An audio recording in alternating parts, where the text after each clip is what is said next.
அப்போஸ்தலர் 18வது அதிகாரம் 10வது வசனம் இப்படியாக சொல்கிறது, நான் உன்னுடனே கூட இருக்கிறேன், உனக்கு தீங்கு செய்யும்படி ஒருவனும் உன்மேல் கை போடுவதில்லை. இதை கேட்டுட்டு இருக்க உங்க ஒவ்வொருத்தர்கிட்டையும் ஏசப்பா சொல்றாங்க, நான் உன்னுடனே கூட இருக்கிறேன். ஏசப்பா உங்க கூட இருக்கிறாங்கிறத நீங்க விசுவாசிக்கிறீங்களா? அப்படி ஆண்டவர் நம்ம கூட இருக்கிறாங்கிறத நீங்க விசுவாசிக்கும் போது ஏன் பல தீமையான காரியங்களை பார்த்து சோர்ந்து போறீங்க?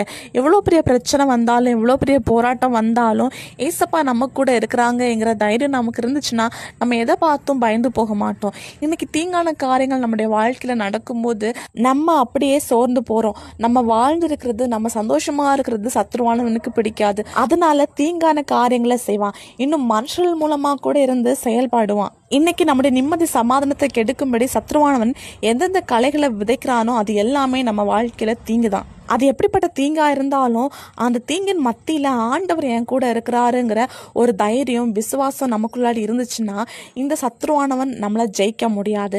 அந்த தீங்கின் மத்தியில ஆண்டவர் நமக்கு ஜெயத்தை தருவாரு. இன்னைக்கு ஏசப்பா என் கூட இருக்கிறாங்கிறத நீங்க விசுவாசிங்க. உங்க கண்ணால பாப்பீங்க, ஒருவன் உங்களுக்கு விரோதமா எழும்ப போறதும் இல்லை, தீங்கு செய்யும்படி கை போட போறதும் இல்லை. விசுவாசிங்க, அற்புதங்கள் எதிர்பாருங்க. இயேசு கிறிஸ்துவின் நாமத்தில் ஆமேன்.